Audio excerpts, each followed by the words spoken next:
Good evening. I will call this meeting of the Pawtucket School Committee to order at 6:03. Ms. Leslie, please take a roll call. Ms. Grant.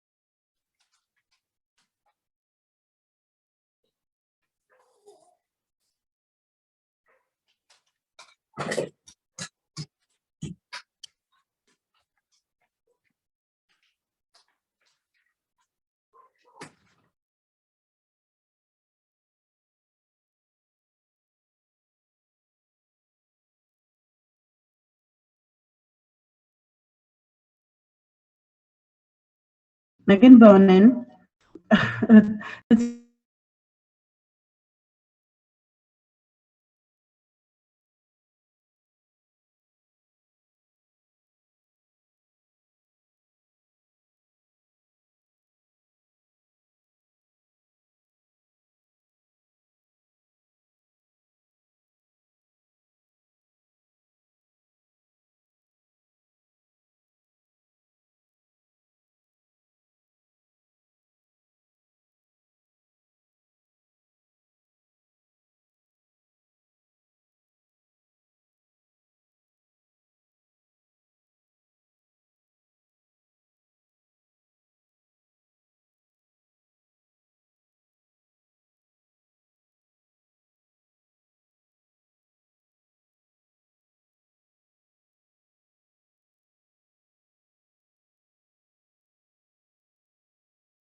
Students using math content recovery have not added their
Jobs and opportunities to the film world. Many of our students participated in the May Arts event, and it was really incredible to have so many artists and musicians back in the building. It really made things feel like we were getting back to normal. And to end last week, in celebration of RA Law Day, we had the privilege of having conversation and Q&A with General Magistrate Ballerano, Attorney Cavanaugh Dunn, and Officer Rose. As is surely expected, we have a busy and exciting couple of weeks ahead as our class of 2022 prepares for graduation. So scary. Our prom is this Saturday in work at Crown Plaza, and we are excited about our theme, The Wizard of Oz. Next Wednesday, May 18th, is our honors day, and the following days, our seniors will be presenting their portfolios. Friday, May 20th at 6 p.m., our student-directed show, 10 Ways to Survive a Zombie Apocalypse, will take place. And the following week, we have our senior music recitals on Tuesday, May 24th, and our dance and theater performances will be on Wednesday, May 25th at 6:30 p.m. On June 1st, we are excited to roll out the red carpet for our first annual JMW Film Festival. And finally, on June 7th, the Tri-M Honor Society is holding a songwriting event and Chowder Festival. And on June 8th, we cross the stage and graduate. And speaking of graduation, I just wanted to say, as I prepare to pass the torch to the next JMW student representative, I want to thank you all for allowing me to share everything that's been happening at JMW for the past year. Thank you for all you do. Thank you so much. So next on the agenda is the special reports of the Special Education Advisory Committee. Just to clarify, do we need a motion to come back to that William E. Tolman? Okay. Okay. There's been a motion to return to the William E. Tolman High School item after the SEAC item by Mr. Knight. It's been seconded by Ms. Bonolo. Any discussion? All those in favor? Aye. Opposed? The motion carries 6-0. And now we are on SEAC. Slowly, so she has time to arrive. So good evening, Superintendent Dr. Vic Williams and the Pawtucket School Committee. Thank you for having me. So my name is Melanie Integlia, and this is my first time here. I'm a special educator at Winters, and I'm the teacher representative on the Special Education Advisory Committee for the Pawtucket School Department. So what the Special Ed Advisory Committee is, it's a group of parents and families, and they provide the committee with unique perspectives and experiences, and they support one another through this process of having special education students in the school department. So I'm very happy to be part of that, and we've met some amazing parents and families along the way. So thank you. We've had 4 meetings this school year, and I apologize. I thought that somebody was here to represent the past 2 meetings, but so October we held our open house, which is where we invite parents and families to come and see all the different opportunities that there are for students who receive special education services. So that was a really great turnout, and we had a lot of information at that open house, including Boys Town and RIPIN, which is the Rhode Island Parent Information Network, and just many resources for parents and families. So that was our first meeting of the year. In November, we met again, where we really just had a committee meeting and just talked about our vision and our mission for the school year and what we wanted to do to build our committee and to get parents involved in the committee. So that was also another really great meeting. On March 22nd, we had another meeting. We are on the agenda for that night. Dr. Mark Andrade spoke about his role as the special education director, and Ernie, who is one of the parent leaders, was there that evening. And we talked about RICAS accommodations and modifications that night. So parents were aware and informed as to what accommodations and modifications their children would be receiving during RICAS assessments. And we had 9 families in attendance that night, so that was exciting. And it was nice to have Dr. Andrew there to support with answering questions to parents. And we shared the information on the Rhode Island Department of Education website as to the accommodations and modifications.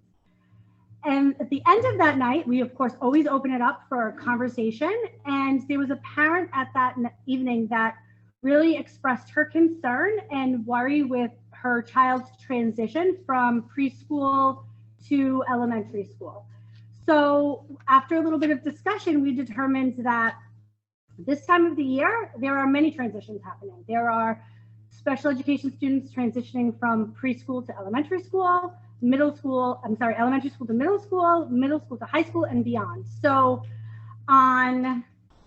with that parent's request and information, we held a meeting on April 26th, and we included presenters there. That evening, we had Assistant Special Education Director Tony Gravel was there that evening, Team Leader Kelly Carr, Preschool Administrator Dr. Gifford was there, and Special Educator Deb Farrar.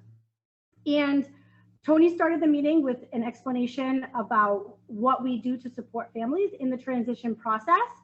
And then the room was broken up into small groups where we had parents who were more interested or concerned with the preschool to elementary transition, and then going upwards. We had 4 groups, and we had at least 30 in attendance that evening. So that was, Kim's been to a few of our meetings. So that was very exciting that we had a really big turnout. So we're still trying to get the word out. We're still trying to make sure parents know we're here to support. So we will update our brochures and we will keep going next school year.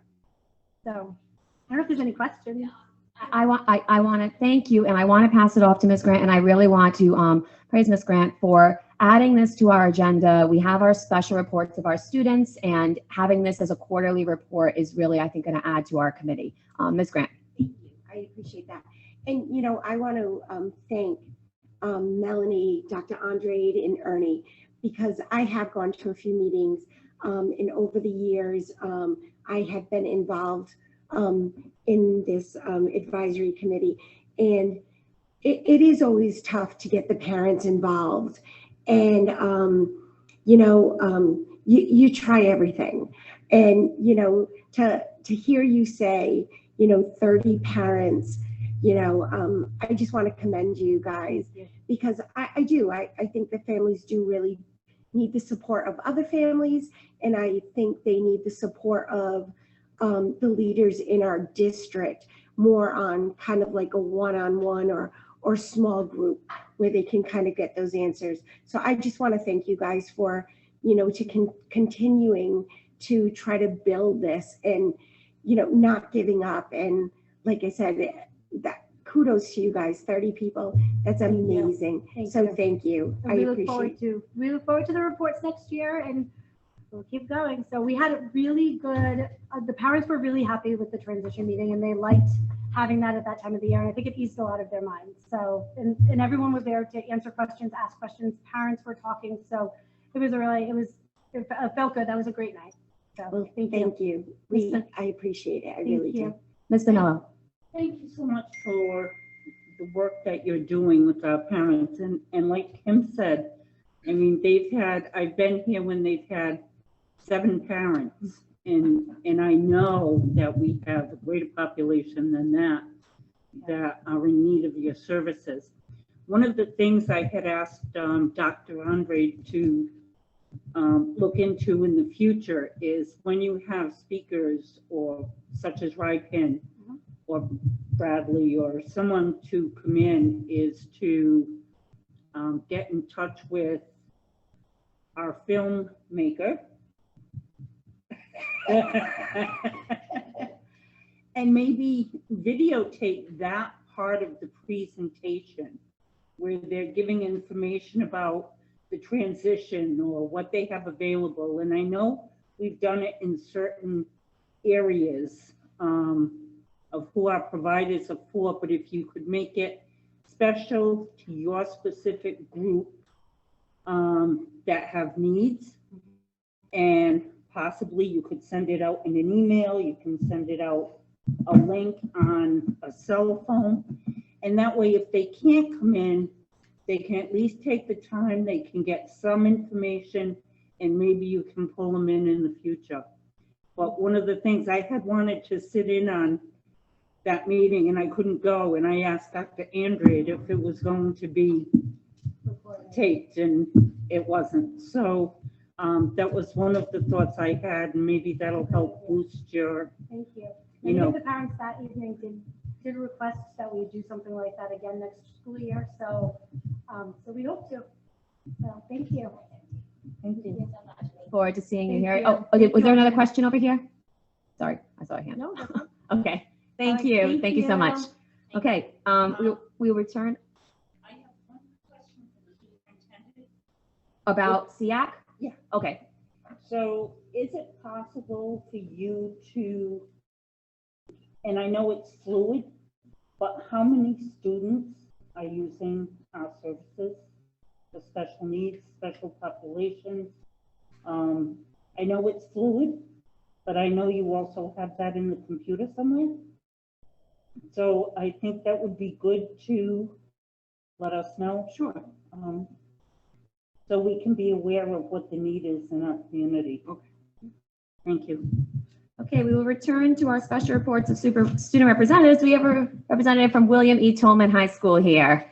We apologize for the time shift.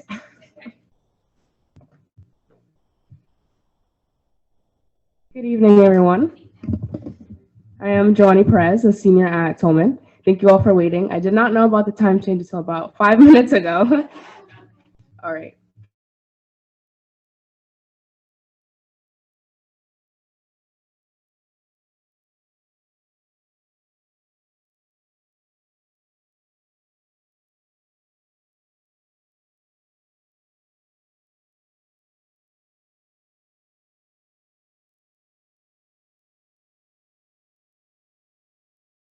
On Saturday morning at Bishop Hendricken High School. Congratulations to them on an amazing season.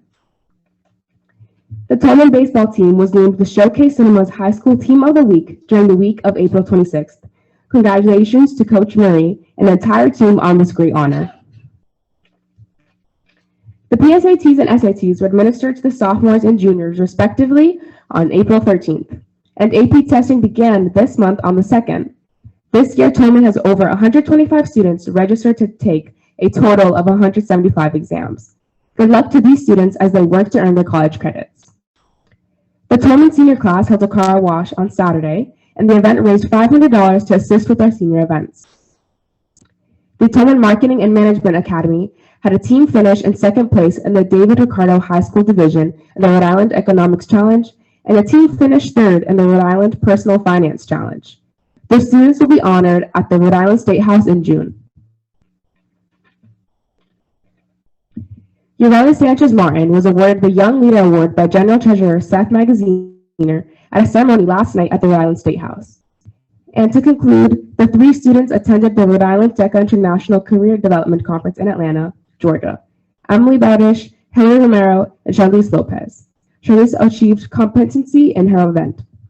So that concludes our recap. This is my last school committee meeting. So I just wanted to thank you all to give me the opportunity of practicing my public speaking skills and coming and learning. I've learned a lot. So I appreciate you. Thank you so much. Thank you so much, Joanie.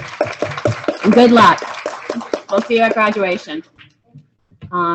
Okay, well, we are now back on track for public participation.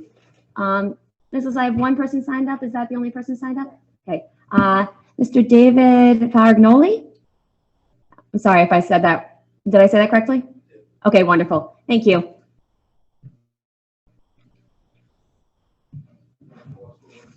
As there's some documentation that's going to be handed out to each of you.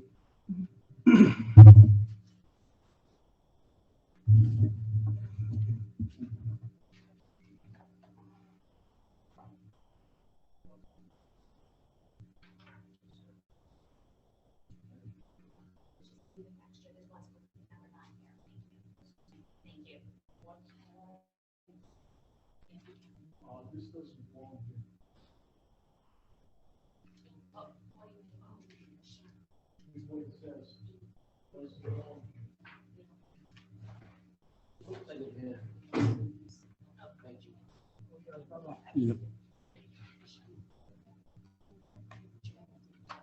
Okay, yeah, our legal has it up, so, if you can. Okay.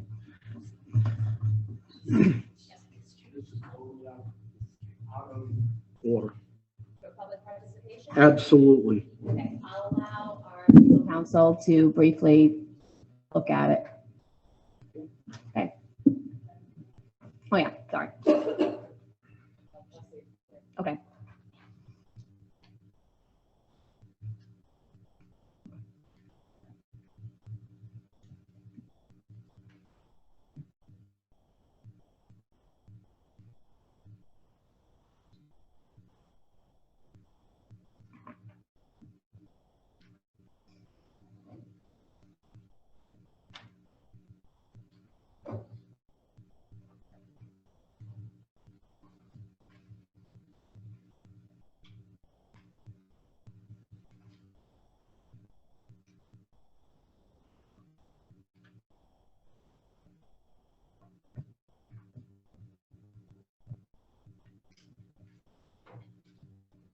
Madam Chair, you can see it's a fairly voluminous package, but I believe I've read it before going through it. It's a document. It appears to have so many changes in the text that it appears to be a document that I've read on a prior occasion regarding possible legal claim against the district. I would suggest that the speaker shouldn't be allowed to inform the committee summary of the information contained on the cover page that is the intent to make a claim on the bases, but that the committee not engage in any presentation discussion of the specifics of that. Okay. I'm under the impression that you're precluded from responding to anything that I say in this particular forum anyway. Yeah, so are you good with, you just want to present the kind of the cover page of this and explain it? Sure. We have it here to read it, but if you want to speak at this point. That's not necessarily what my address is necessarily. It's covering moving forward.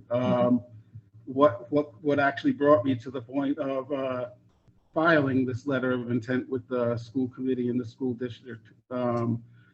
If you wish to preclude me from being able to speak to you, that's your choice as the committee to do so. It's your choice.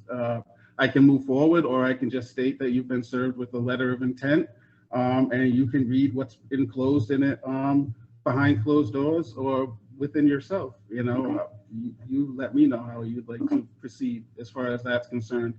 Everything that I would say within this address right here is located within that letter of intent, covering the last 3+ years of damage that has been done to my family due to the administrative practices of the PSD / your responsibility to oversee the school department.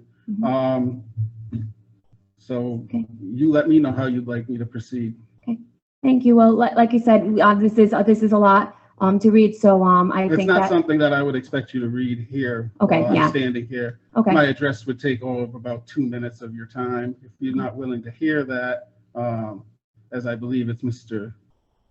Knight over there that keeps. Yeah. Yep. So if you would like to give a 2-minute address, that is fine. Okay. You can proceed. Okay. Pretty much thank you for giving me this time to address you. Obviously, what I've served to you is a letter of intent to file a claim against your Interlock Risk Trust Liability Insurance. For approximately 3 years, I've been handling and communicating with the Pawtucket School Department and/or their school administrations over complaints involving multiple violations of both of my children while attending school through the PSD. I hope you've been made aware of these situations. The problem that I've had with this, I've had, and the committee, you yourself should have with this, the biggest obstacle that I've had is the actual Pawtucket School Department themselves and the way they've handled thus complaints. I've stood in front of you in February of 2020 telling you about how my son was being constantly bullied. His 504 plan was violated. You guys have, the Pawtucket School Department had ignored multiple correspondence and legal complaints that were sent directly to the Pawtucket School Department. I now pretty much thus making it so that I couldn't receive due process. I now hold two decisions over the Pawtucket School Department in the city of Pawtucket over violating thus accommodation plan, bullying of my child while attending the PSD. Now moving forward to September of 2021, my daughter had reported to multiple teachers and the administration of this very Jenks Middle School of being sexually assaulted while in school here. No, never once did I receive a phone call from Jenks telling me about this allegations being made. I had to wait for my daughter to come home to find out that she was sexually assaulted while she was here at school. The handling of that situation also was atrocious. It was covered over. Facts involved were not put into the record. The handling was a mess. Thus, when the Pawtucket police come to investigate thus allegations, there's no information really for them to go through. Pretty much leaving it as he said, she said type of situation. Due to these situations, these are just two of the items that are within that letter of intent that you have in front of you right at the moment. Due to that, the trust in the Pawtucket School Department for safety through education of my children, my daughter, who actually is still a member of the PSD, has been shattered. It does not exist any longer. Again, these are only two of the multiple complaints that you'll see if you read that letter of intent in full. At my direction, my daughter is now to contact me directly for any issues that take place while she is in school. I have directed her to disregard any of your PSD policies or rules involving using cell phone communication or video usage to make sure everything is documented in fact, because facts have been molded and manipulated in multiple issues that have taken place with my children under your umbrella of schools and my trust of safety through education of my children. That's a privilege that you all should take very seriously. And it doesn't seem to be the case when serious situations take place within this school district. I have multiple pieces of evidence proving that the PSD administration has lied about multiple facts and covered them over, and allowing the teaching of questionable, inappropriate subjects and topics which undermine parental consent, as well as holding accountability and responsibility when violations do take place.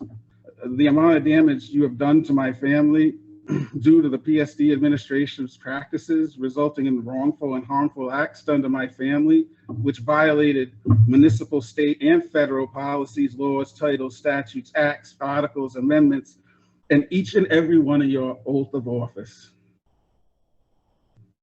have led me to file this letter of intent with you all tonight.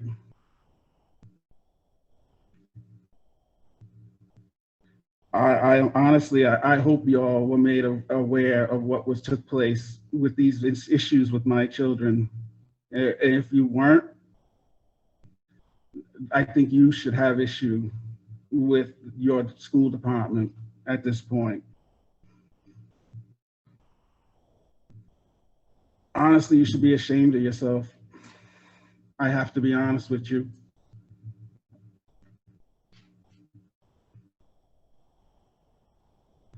The evil has no place in the education process of the future leaders and workforce of our country. With that being said, I'd like to publicly announce that I personally will be running for the Pawtucket School Committee in this upcoming election. we need some integrity and parental loyalty sitting in your spots where you are right now. I thank you for your time.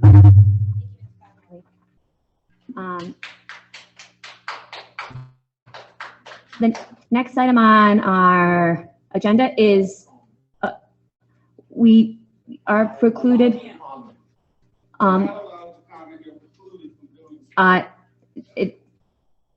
So, okay, just.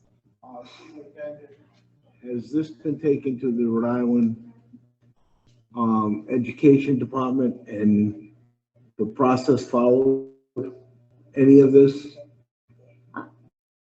Legal, should we be discussing this in open session? I can ask a question. Okay, I'll just respond that matters appropriately filed have been through the appropriate processes. That's what I wanted to know. Okay. Under new business discussion action items is RIAA contract renewal. Dr. McWilliams. Yes, so I'm going to ask CFO Melissa Devine and Dr. Andre to come up and present the RIA contract.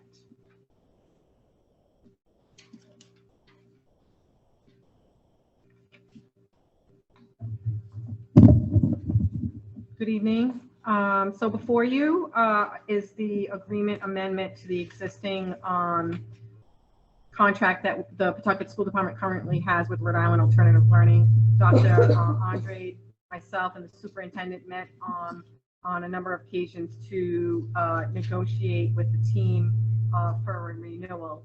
And as part of the renewal, I can let Dr. Andre speak to the details, but there's essentially an increase in the number of students for a flat fee of $47,000, and that was 7 additional seats. Therefore, that would reduce the per pupil cost from $32,780 to $29,912. Those additional seats would also eliminate the district from paying overages for students that were beyond the initial 75 that were in the original contract and renewal, the first renewal. And then on July 1st, a 5% increase would bring the tuition cost to $31,408.25. In year 2, a 1% on the FY23 per pupil, bringing that cost to $31,722.34. So at the end of year 2, before you is for your recommendation and your approval to renew a 2-year agreement with the Rhode Island Alternative Learning. And once again, we started the partnership with them in 2017 for 3 years, and then we did a 2-year renewal that is ending this June. After the additional seats and the 2 increases in both years, the per pupil is still lower than what the current year rate is. And that would be the $31,722.34 in year 2.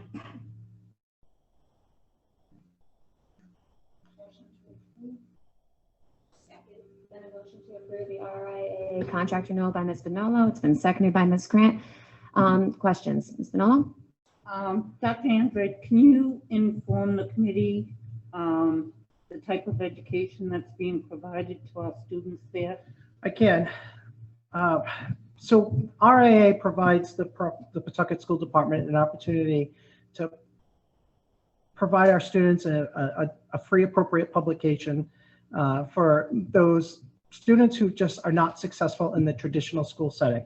So RIA is be able to provide a therapeutic setting off-site where there's multiple service providers that are available to support those kiddos' needs. How many students do we have that do attend the school, and how is it broken up, meaning elementary, middle, and high? So right now we have 82 students, 27 are elementary, and then the difference are post-secondary, 7 through 12. Okay. Of that percentage, we have about 68% have IEPs, 30% are regular, and 2% 504s. Okay, thank you. Mr. Knight. Have we asked for a bid from somebody else on this? It's been 5-6 years. We have not. Unfortunately, there are not many players in town that offer the same services as Rhode Island Alternative Academy. There's a lot of, it's a larger, complex equation. RIA provides us with many benefits, one specifically being in town. By far, they cut their per pupil costs is more than 50% less than the average that we pay for our traditional, our other students who go to out-of-district placements. The typical expenditure report that we just received today actually is typically around $62,000 for students who get sent out of district. We're contracted for $31,000 over the course of next 2 years. It's a wonderful opportunity. What other companies are available for us to explore? This is a no bid contract. At the number of 82 students, I'm not so sure, but that's something that we could investigate. Yeah, absolutely. Would you mind if I ask that? So typically, if we didn't have a contract with the RIAA, we could do a bid again. I believe the last time, I'm not sure if there was more than one bidder. I believe they may have been the only bidder. But if we did not have a contract with them, the typical thing would be we would be sending to the existing schools that we do not bid now, such as Ocean State, it could be Pawtucket Tides, it could be West Warwick Tides. I mean, there's a plethora of schools that we work with on a day-to-day basis, but the average per pupil cost tuition is about $62,000 per kiddo. And if we bid it, what would it be? they wouldn't. You don't know, do you? We do not. No, you're right. We don't know. But So again, why is Mr. this Knight- contract coming in front of the school committee without a bid? okay. It shouldn't be. We don't bid any of the other out-of-district tuition schools. We don't do that. We put them in the settings that they're in. We did bid this, so we're asking for renewal. It doesn't have to be renewed, but if we have to go out to bid, so we would go out to bid, we would have to transition these students to one of those other schools that we do not bid at the $62,000, and then put a bid together, possibly by the fall, if that is what you'd like to do.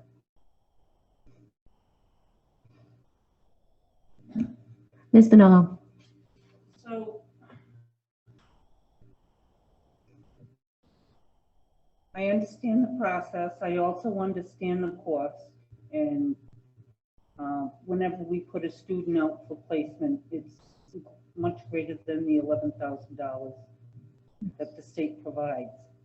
So I think what would be beneficial for myself and a lot of other people to know is what it would actually cost us in your spare time to educate our students who have been outplaced. In other words, i.e., this type of teacher at this type of salary can educate so many people. How many support staff have to be involved in their education?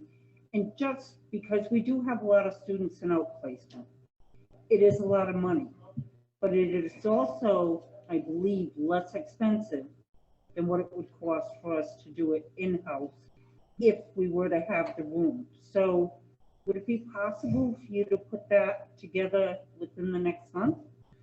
Absolutely, it would be my pleasure. It's an ongoing conversation that we have on a day-to-day basis. Yes, it's a very complex situation with many variables. I'd be more than happy to share with the school committee. Thank you. Okay.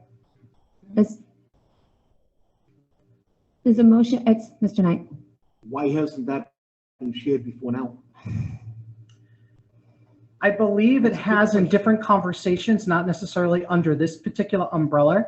I think we've had questions about providing alternate learning programs built into our own district, absolutely. But again, that's a larger conversation. So there's limitations that I think I would certainly present in that presentation. I'd be more than happy to. Ms. Bonello. Just as a point of information, we have never brought all of our students back, but we have brought a lot of our students back. And we found that cost prohibited to our budget, where we had to actually go back to outplacement. unfortunately. I would certainly say to the school committee, the number one obstacle would be overhead. Where would we house these students? We know that in the traditional school, at their home school, they were not successful.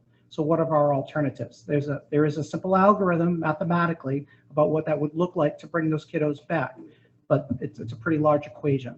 Again, I'd be more than happy to share that. There's a motion, it's been seconded. Seeing no further discussion, Ms. Leslie, please call the roll. Ms. Finolo. Yes. Ms. Grant. Yes. Mr. Knight. No. Mr. Larby. Yes. Mr. Marino. Yes. Ms. Doobie. Yes, the motion carries 5-1. Next, we have approval of budget transfers. Ms. Devine. So we have one budget transfer recommending to the school committee. It is to transfer an increase to the current budget of music for electronic textbooks. The reason for the increase is we do have in the FY22 budget FY23 budget that's up for consideration.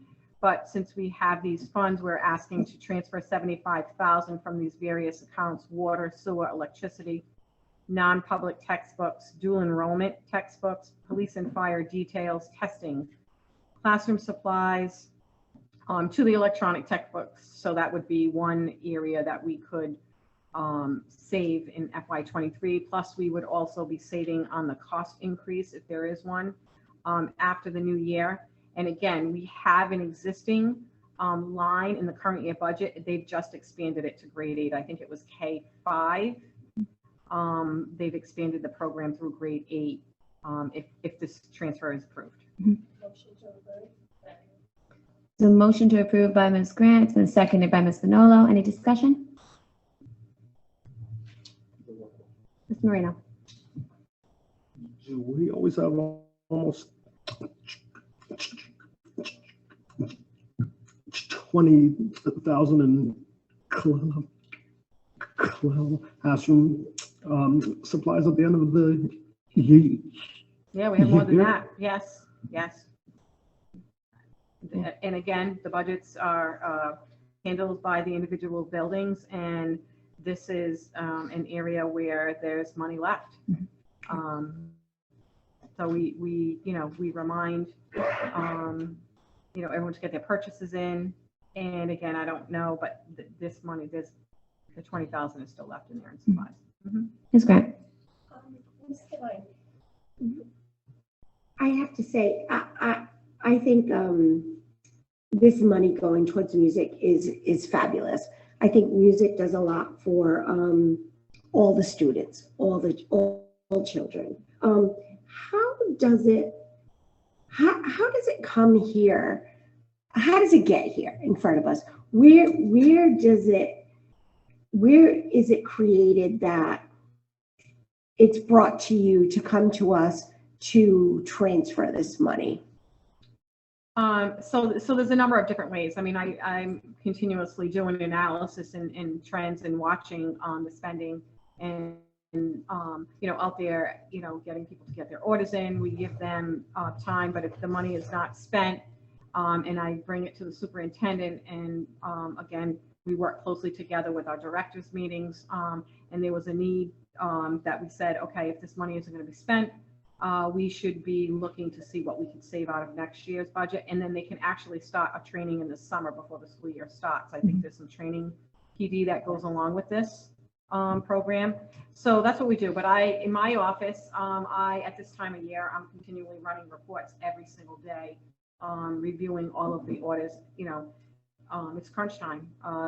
The lead times are long, so if things aren't in, it's going to be, if you didn't spend it, it's going. So again, I have continually put out, get your orders in, and then I'm finding some of this money's here. But again, we have an issue for next year, so if we can possibly use the money to reduce some of next year's budget, it would be advantageous to us to do that. Oh, I'm sorry. Oh, sorry. Actually, I was going to ask one more question, and it would be to the superintendent. So is this the electronic textbooks for music? Is it like an app that will go on the Chromebooks? Yeah. So basically, I wanted to respond to as well. So CFO Divine and I are in a daily talks over the budget. And when we start seeing, as she stated, you know, that we have this money left, we're looking ahead to, okay, what could we do possibly, you know, to help our next year's budget, but also narrowing down this specifically after talking to Mr. Pimentel, who's in the audience, here about this particular line item that was in next year's. We thought if we get it ahead of time, then they can have the additional opportunity over the summer to get used to the app. So in this particular case, and Rico, I don't know if you want to add any more about the actual app. They actually love it, the software. So we met with a music curriculum committee appointed by Mr. Beaupre, and the committee chose McGraw-Hill Music, which is K through 8, and it comes with electronic resources as well as actual textbooks. So there's both. So they will have access to it. Great. No, definitely. Like I said, I think the times that we're in, and I know we're always talking about mental health. I think besides this being used for education purposes, I think this can also help our students in regards to mental health.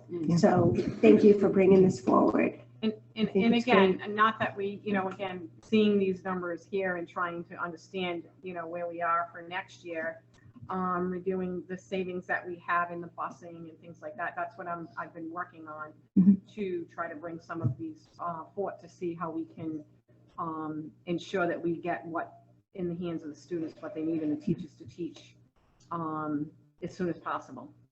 So again, I'm looking at it every day, making, you know, calling people, are you using this? And so again, we've had some transition around. So some of these budgets were built by a person that was not in the position last year. So they may not have left the detail, and that goes for departments or principals or wherever. But again, like I said, sometimes there was intent to order something and then they didn't need it. So I'm reviewing that stuff daily. Thank you. A motion to approve. Oh, Mr. Knight.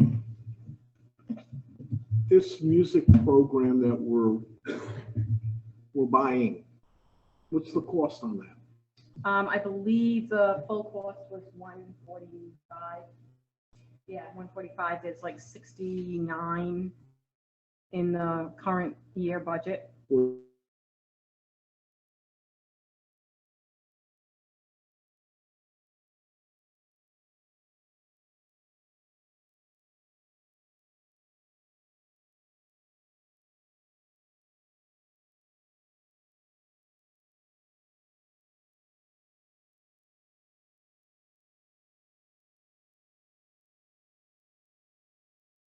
Because they're getting the new music program, expanding it, and then actually possibly, if this is approved, removing something from next year's budget and purchasing all at once. But we did have, I think it was 68 or 69,000, 69,000 budgeted in the current year that we're in now for music.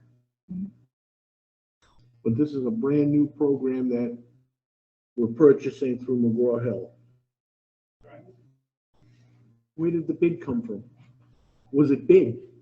No, it was not bid. It was on a curriculum. It was curriculum. And what they did is they reviewed multiple because they're sole source at each vendor. They what? They're sole source for each vendor's Before program. that, you said something about multiple. They reviewed multiple? They reviewed multiple, yeah. I can't speak to that. We reviewed 3 different companies. So we looked at Savas, we looked at McGraw-Hill, and we looked at there's a company out of Nashville, but the committee decided on McGraw-Hill. This is a contract to purchase something. Why wasn't the school committee brought in on this? So it's my understanding with all curriculum, and I'll let legal weigh in on this, that that is something that has always been determined by the curriculum committees. That's how. That's wonderful. This is a contract to purchase something. Why wasn't the school committee brought into it? It didn't get purchased yet. It's not. Well, we're supposed to know about it Right. and how That's it why was we're bid here. and how we have this number. You know, we've been doing this with the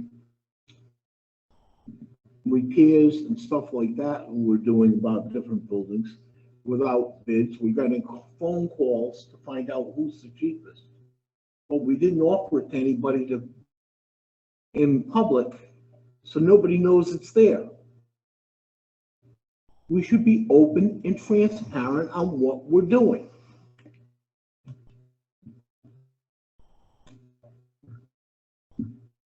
Any further discussion? Ms. Leslie, please call the roll. Ms. Vinolo. Yes. Ms. Grant. Yes. Mr. Knight.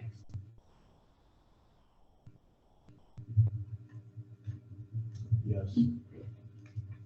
Mr. Larby. Yes. Mr. Marino.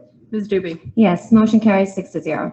The third item is approval of 2022 to 2023 Pawtucket and Aramark Food Service Agreement pending ride approval. Before you this evening is the renewal of the final optional year with Aramark Food Services. As per PSD bid, we are requesting the school committee's approval for the 1 year.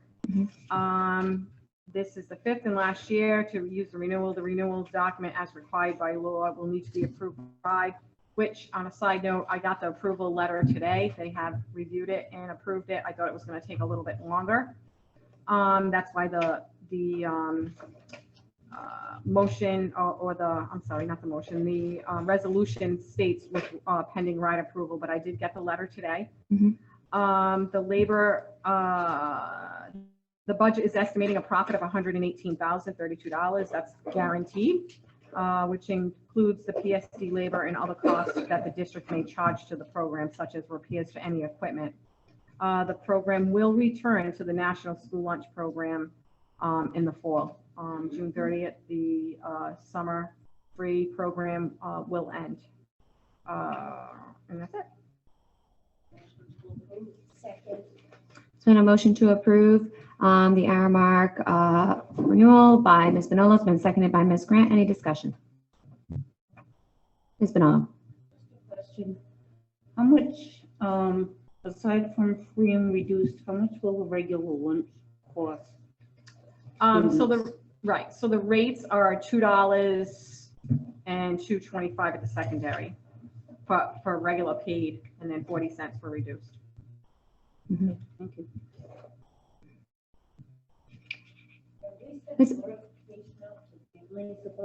I've received multiple notifications for both of my children, multiple times with the free and reduced lunch applications coming home, saying that to get these back. Yeah, so we've been trying to collect the applications this year. Although all students are free this year, when you come back in September, you are automatically paid without a current application on file. So we've been, I have been working with the principals along with the assistant superintendents to push out to the principals to, hey, and I just sent another reminder last week when I came back from vacation to remind them, you know, they're doing as much as they can to collect it. And basically the message that should be going home, either robocall or some other tool that they have, is that getting the application in, and if you qualify in September, they will have the first 30 days to, if they come up free, it'll be free. If it's reduced, it'll be reduced. But again, then they have the first 30 days to change that with next year's application. And then they have to reapply. They would have to reapply in September, but it doesn't have to be on day one. When you come back day one, if there's no application on file, you're paid automatically. Even if you qualify, you have to have an application. So we've been sending them home, and I've asked the principals to send out multiple reminders. So I'm glad to hear that you mentioned you had gotten multiple reminders. Seeing no further discussion, Ms. Leslie, call the roll. Ms. Vinolo. Ms. Grant. Mr. Knight. Yes. Mr. Larby. Mr. Marino. Ms. Doobie. Yes, the motion carries 6-0. The next item is transfer of funds from the position of golf coach to the position for a soccer coach.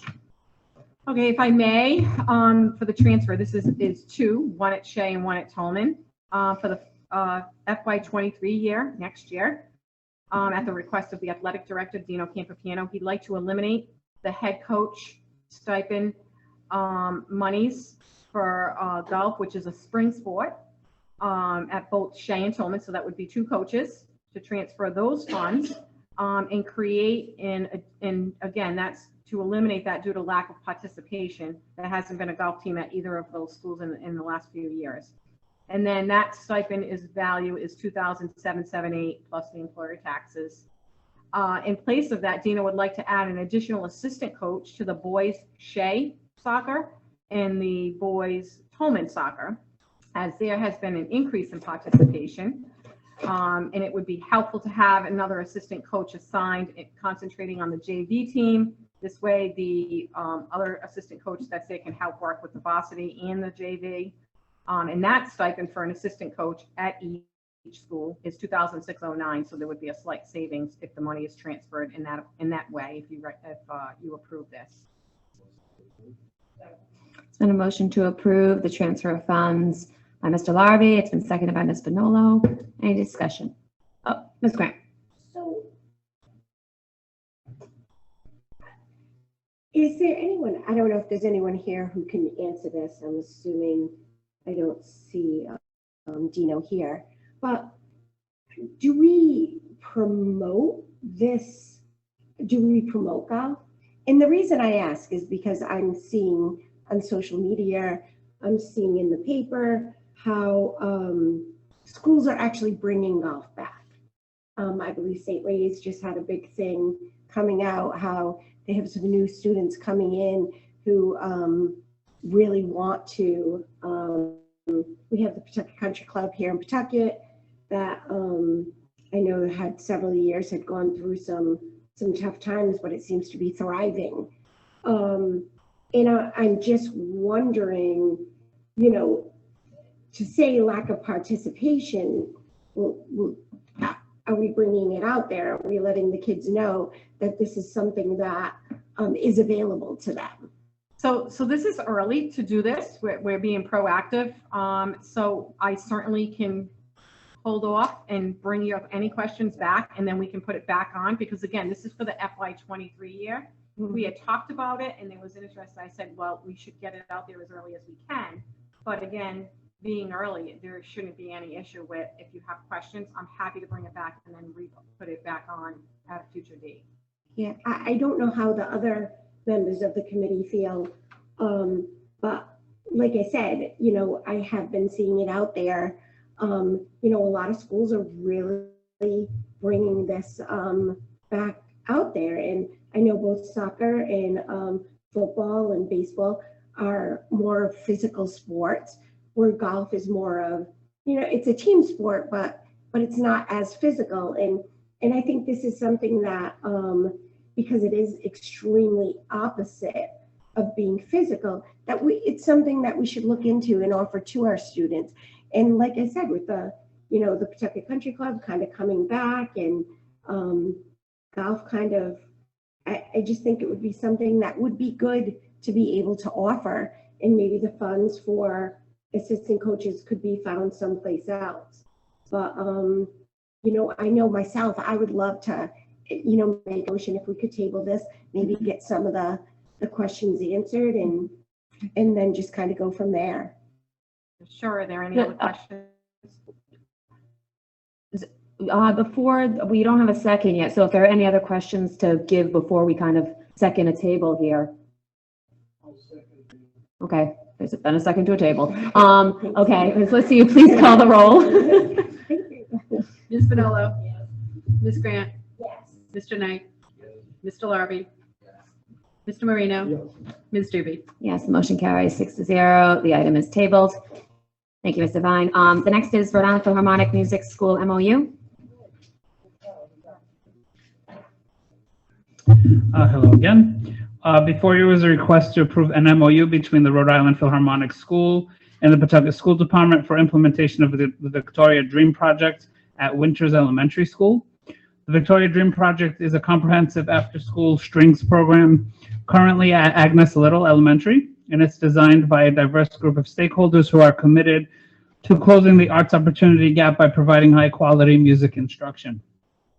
Students are provided 3 days of group lessons each week with beginner classes for 3rd grade, and there are intermediate ensembles for grades 4 and 5.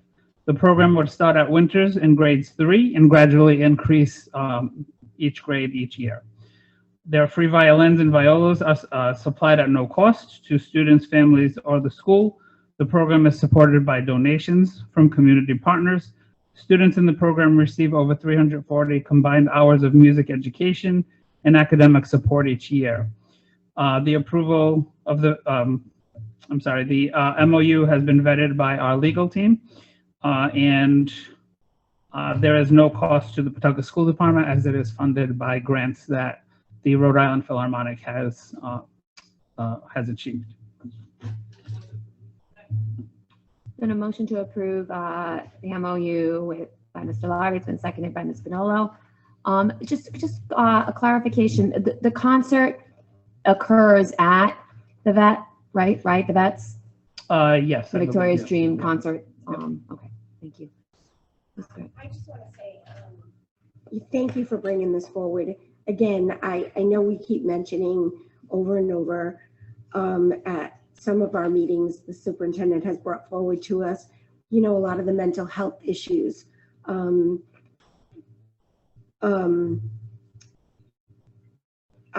do firmly believe that music does do a lot of good for our students. And I think a lot of our students, some of them, depending on what their family situations are, to rent these instruments or purchase these instruments are very expensive. My own child actually takes music therapy through the Rhode Island Philharmonic, and it has done amazing things for her and just her love for it. So hopefully by bringing this in and we can kind of continue to maybe our younger students can kind of grow with it and their love for it can be the same. So thank you. I just want to make it known too, it's an expansion, so it's going to be at both schools. It's going to continue at Agnes Little and will be expanded to Winters. They didn't say, but at least for 3, because they're starting in grade 3, then adding 4 and 5. Yeah, to 2026. Yeah. Yes, correct. Rico, at Agnes, how many students do you have involved in it, and how many do you guys expect at the Winters program? I don't have that number. I can get that for you though. That's okay. Yeah, I'll get it for you. curious. Yeah. It's just, Because there are a lot of kids in there. Good. I'm glad to. Yes. No, I remember going to a concert at Agnes Little. I believe it was on the holidays, but like 5 years ago when the program was just starting. And as a fiddle player myself, I was amazed at how quickly they were able to onboard the students. And even there were some students who had just joined the program that year, that week, and they actually were practicing without even the fiddle at that point, but they were just practicing positioning on the 4 strings, which most people will tell you is one of the most complicated things for kids to learn, that they have to move their elbow. So it's really amazing how they can educate students so quickly to pick up a very challenging instrument. But thank you. Ms. Lucy, please call the roll. Ms. Manolo? Yes. Ms. Grant? Yes. Mr. Knight? Yes. Mr. Larby? Yes. Mr. Marino? Ms. Doobie? Yes. Motion carries 6-0. The next is approval of CTE furniture bid. All right, I'm still here. All right. So before you is a request to approve a bid. The district went out for bid on April 21st for CTE furniture. The district received 2 proposals, one from WB Mason and another from Envision Office Furniture. WB Mason unfortunately cannot deliver the items they bid on by June 30th, which is the deadline we need to receive items by according to our grant. And Envision Office Furniture submitted a bid for 2 of the 3 different items requested. They bid on 240 Marenco and Roll tablet chairs at a cost of $402.80 per tablet chair for a total of $96,672, and 60 Marenco hierarchy stackable chairs at $82.30 per chair for a total of $49.38. Installation and freight charges $22,770 for a total of $124,380.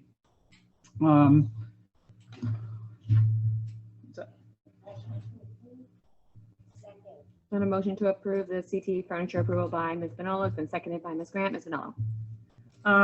The third item, the Explorer 5 in storage, Yes. will you be looking for them elsewhere? Yes, well, unfortunately, neither company bid on those because they wouldn't be able to get them in time. I believe we sought legal advice to. I didn't yet. I'm gonna put Okay. them on the spot right here. But I think I know the answer, but I just need to know from it. So if we put something out to bid, and we receive either no bid or a bid that can't meet the specs, if we find another company that can provide it and deliver it, are we allowed to purchase it? Yes. Happy hunting. Okay, thank you. Ms. Grant. So I just want to, so the CTE furniture approval, you had mentioned that it needed to be here by June 30th. Yes. Is it due to because of where the money is coming from? So yes, we're using Perkins and categorical funding, and we have to receive our items on or before June 30th. So let me ask you a question, because this kind of concerns me with the whole COVID and ESSA and what we're going to be going through. Are we paying, or is this particular grant paying more for these items with the second bid because WB Mason couldn't provide it? So I see Mr. Vine saying yes. If that's the case, are we able to, bring it to the attention of the grant places to ask if they're willing to extend? Because it just, I don't know. I know because of COVID, there's a lot of time limits.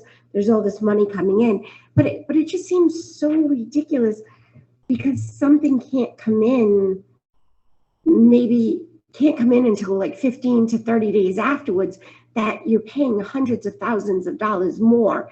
And I didn't know if we do have that right, or if we had that opportunity to go back to these people who are offering this money saying, hey, listen, we're willing to wait the 15, 20 days to help you guys save all that money and us save the money to help other kids at a later date. I'm just kind of curious in regards how that would work.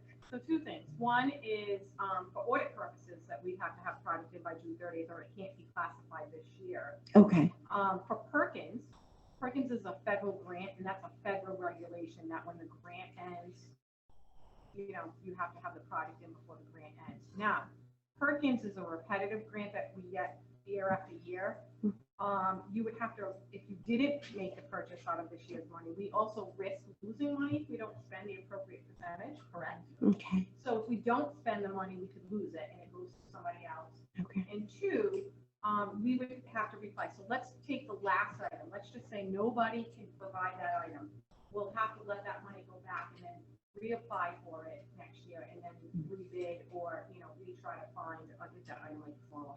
And then one second thing before you answer, I don't mean to cut you off here, but that even though we're paying a little bit more, there was an added piece on there that was not included. Right. Yeah. So there was a tablet on this, the one by Envision that is higher, so it was $356. The 40280 has the tablet included, where the other tablet share, there was no tablet included. Okay. So they provided the bid specs read that you could provide a specific model, which was neither of these, right? They both provided alternates. One provided an alternate with the tablet included for the 402.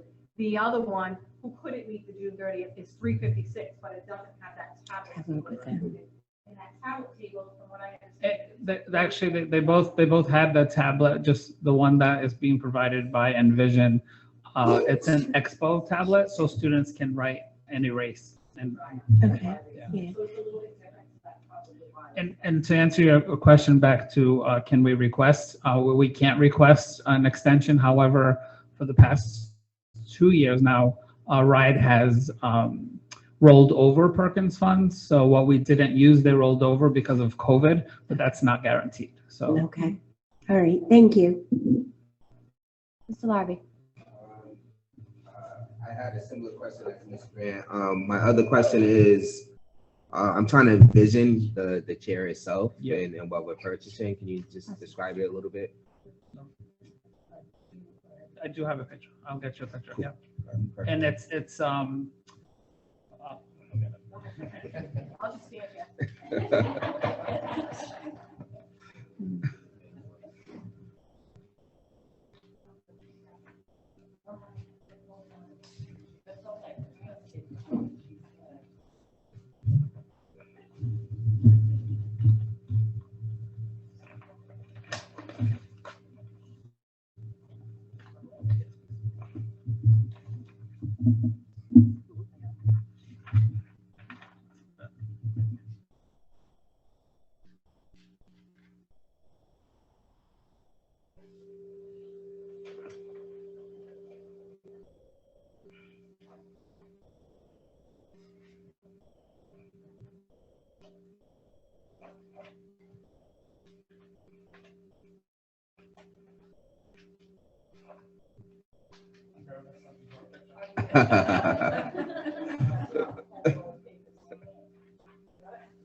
Okay. no. So.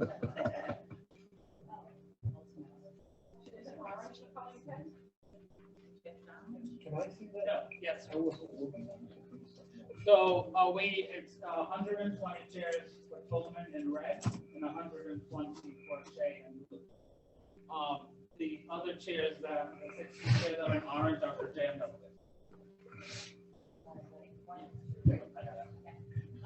So the motion to approve has been seconded. Ms. Felicity, call the roll. Yes. Ms. Grant? Yes. Mr. Knight? Yes.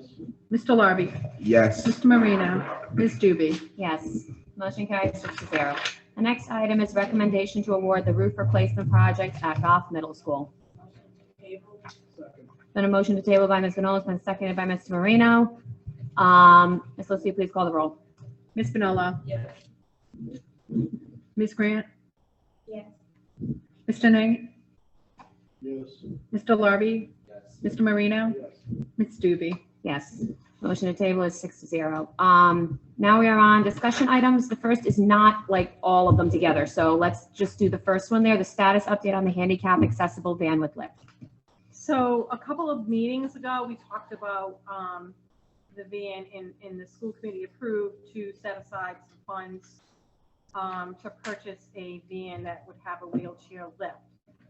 So I met with John Cody, and unfortunately he's not here, he's on vacation. But he reached out to the MPA. We talked about it and said we would present. He reached out to the MPA, and he also reached out to a few colleagues.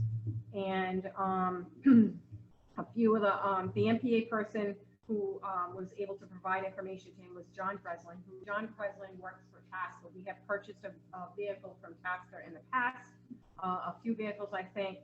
John said that orders are not open for us to place any possibly by the end of the summer. So I just, we don't, it's not really good news that I'm giving, but I wanted to tell you that we didn't forget about that. We're looking, a couple of the responses that we got, we reached out to the state. Actually, John reached out to the state. They actually sent us to John Breslin too. And they also had another place where we could look into leasing. We haven't had, John and I met last week, and we haven't had a chance to look into the leasing area yet. The other person besides John Breslin was Deb Daly from Chrysler Jeep, and she said that she has not been given any money to offer to government sales for any vans at this time. So she doesn't even know when it would be allowed. So with that being said, we're just going to continue to plug on, but I did want to update you. I didn't want you to think that we put it aside. So we will look into the leasing option, and we will definitely check to see. One district did say that they ended up getting very lucky in finding a used one, but that's really not the goal that we want. We want to make sure that we have a factory one. So we're going to look into it still. Continue. Mr. Knight. Have we checked with the union yet, whether or not they're gonna have a problem with this? We With did subcontracting? We did not check with the union to drive. We have multiple vans in here in the district. You have multiple what? We have a van, another van too, that we use as a P, but this is used on, it's not gonna be a bus. It's for the transition But program. it's gonna be transporting students. Yeah, we can check with that. I mean, I'll turn that over to the superintendent to take notes on that if she'd like to check with that. I'd like to know the answer to that before we get into the business of bus drivers without, Well, the what would be, intention. I'm not really sure I follow. I apologize, but, we eliminated, I don't know, 6 bus drivers. you know, we wouldn't be hiring a bus driver. If there's a subcontracting clause, we may have to. No, it would be a teacher who's working with the student, so it's, unless it's a non-certified union. And what would that say to the non-certified union that says they have bus drivers? Well, it's not a full-time job, but do they have a person that maybe, like I'm saying? I don't know if they got somebody in mind. I'm just saying, they very possibly may have an objection to this. Okay. And we need to check with that Oh, before we absolutely. do We'll anything. Yeah. definitely check. Yeah, Check. and since we currently have a van that we currently have people driving, Right, and we do, actually, the non-certified yeah. have that van. So, Dr. McWilliams, can you look into that? Thank you. Yes, We have people driving vans that aren't transporting students. No. they are transporting students. Transport students. Who are they transporting? We have JROTC, we have CTE. Yeah, yeah, that's what we. Women's History Month. Yeah, Who transported them? we have teachers and coaches and teachers, non-certified. Yeah, chauffeur license. Okay, Please check this with the union. yes, wonderful. Okay. So that was just a status update. Thank you. Oh, you're welcome. Okay, thank you for the status update. welcome. Okay, and now, don't go anywhere.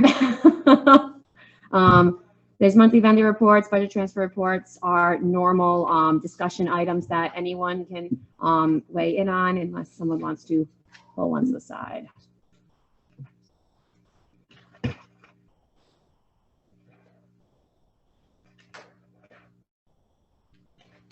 I am seeing no discussion, on the documents. So we will move on to superintendent's update. Good evening, everyone. This is such a, thank you, Melissa. Yes, I felt like it was a Rico and Melissa show tonight. I just want to say what a great time of year it is. It's been awesome this past weekend just to be at a couple of events. The Tolman Unified Basketball Team, they are fantastic, really, really good. We'll be recognizing them at an upcoming school committee meeting. Also, the Win-Win turbine competition that was held at New England Tech, that was awesome as well. And I also want to give a shout out to Tolman's JROTC and Assistant Principal Laura Lutz, who actually ran that race with them. So I thought that was wonderful to see that collaboration there. Just overall, it's going to be a busy month. We have honors nights, we have awards nights, we have graduations, but also a lot of our elementary schools are doing their year-end activities. And, you know, we have a lot of things to be joyful about. And so I'm very excited about moving forward and wrapping up.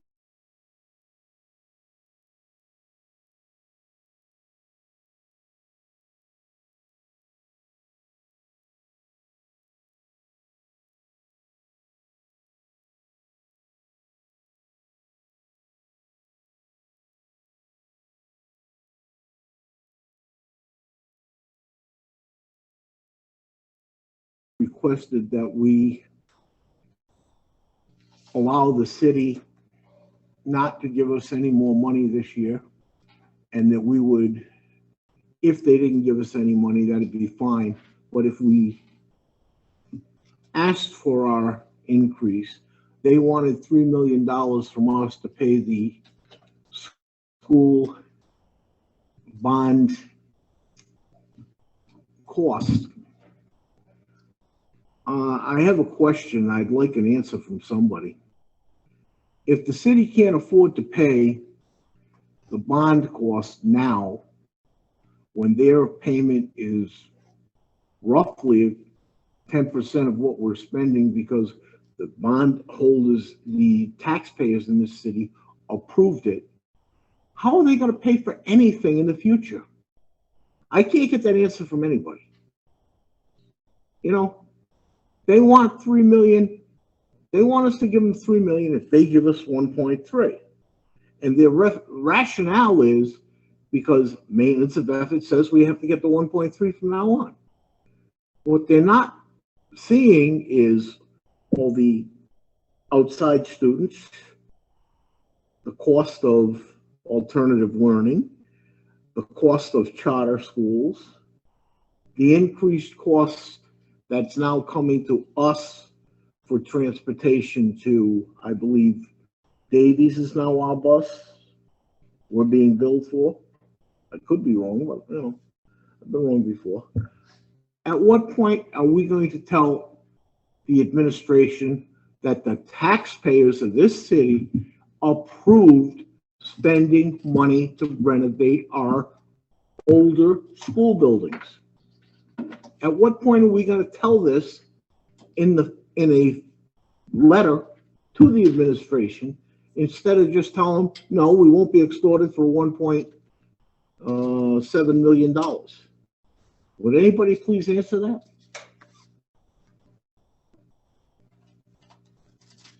Guess not. Thanks.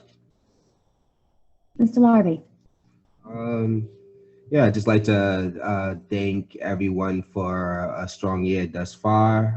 Got about a month and a half left, and I know there's going to be a lot of activities to wrap up the school year, and I hope to join as many activities as I can. Just want to thank everybody for all the work that they're about to put in to finish out strong. Thank you. Ms. Donello. Okay. See what you get when you ask me why I don't talk. So, Ms. Devine, we spoke earlier, so she has a heads up. And I have asked her if for the next meeting, the next regular meeting, she would have an impact statement of the level funding that we will be receiving from the city, because we will not give them 3 million to get 1.3 million. I've also asked her for the balance on the capital reserve and how much capital reserve we've used in the past few years, what it's been used for. And as I understand, if we give away our capital reserve, which I recommended that we have, we will not be able to do anything in our schools until we can replenish that in some manner. I've also asked for a revenue report on a monthly basis. In other words, every month where the money comes from, whether it's through the city, whether it's through a grant, whether it's through a title fund, and that way we can know where the revenue is coming from that's coming into our district. And she said that is an option and that is available to us. So she said she would do that and it wouldn't be a big burden. Yes. Just a couple things. One is, so yes, we would put that on as like, you know, vendor report and overtime report and create a revenue report. So we certainly do that. That's what the capital reserve balance, certainly can have that for you in detail out. But can you say the first one about the impact of level funding? So in other words, if we don't get our 1.3 million, what do we have to do? what do we have to cut? What are we looking at? Can I just say something about that? Let's not say we're not getting that money until they tell us we're not. Then we'll give them a chance. Yes, I do. Okay. So I have received a notice that a lot of the homeless shelters are now closing. So we have more homeless out on the streets and they are in great need of supplies. And that includes some of our students. So Project Renew is looking for supplies. I have a question. Has anybody taken advantage of the rent relief that is being held in the administration building? So we do have someone that's there every Wednesday, and she has appointments, she takes appointments. We don't keep track of, that's a very confidential thing. We don't keep track of that. But there are people coming Yes, in? she has appointments, yep. Okay. Golf is having a Mardi Gras on May 20th. They're having catnip junkies and scruffy aristocats, and the tickets are $12, and it begins at 7 p.m. and it looks like it should be fun. At the Shea student who spoke tonight made mention of Catherine Nobre, and I would like to just say kudos to her for standing up for her fellow students. And if anybody hasn't read the article in the Breeze, I have it so you can look at it. But I think that's wonderful that our students can stand up for themselves. At the wellness meeting, AAA has offered to present youth-driven impaired driving to our schools, and the administration has been informed of that. We also talked about Unite Us, which is a tech platform that works with the Yale Ruler for our social emotional students for referrals. And for Teachers Appreciation, I did not do a video, but I do appreciate you wholeheartedly. And it was National Administrators Day, and thank you to all our administrators. May 19th is a Winter's Block Party, and May 18th is Bye Bye Baldwin Bash. And that's all I have. Ms. Grant. First of all, I just want to thank Ms. Bonolo for bringing the girls on fire, getting involved with the firefighters. I unfortunately couldn't make it to any of the ceremonies. I work on weekends, and this starts my busy time of the year. So, but I did see a lot of the pictures and what had transpired, and it looks like this is a program. If we can continue it, I think it would benefit a lot of the girls in our district. So thank you.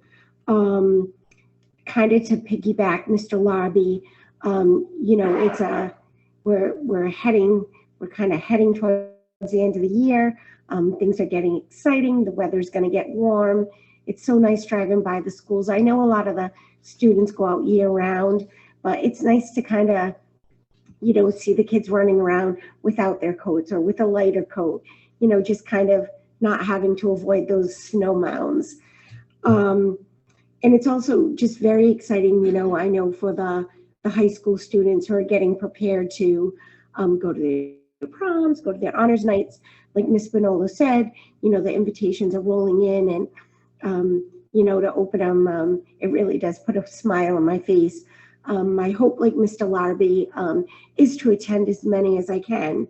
But like I did say, and I just wanted you all to know, this is my busy time of the year with weddings and the nice weather. So if I am not at events, it's not that I don't want to be there. You are all definitely being thought of by me in as many as I can attend, because like I said, you always want to be part of those special times. And this is the time of the year where we're able to share in those special times and, see kind of how all the hard work and what we do in regards to delegating money and trying to advocate for things for our students, really kind of, shine. So it's so nice to, be invited to, the plays and the year-end parties and, just the celebrations. It's just fantastic. So I just want to thank everyone, and I hope everyone, I know it's only Tuesday, but I hope you all have a nice weekend. I hear it's supposed to be beautiful. So enjoy, everyone. Thank you. Mr. Moreno?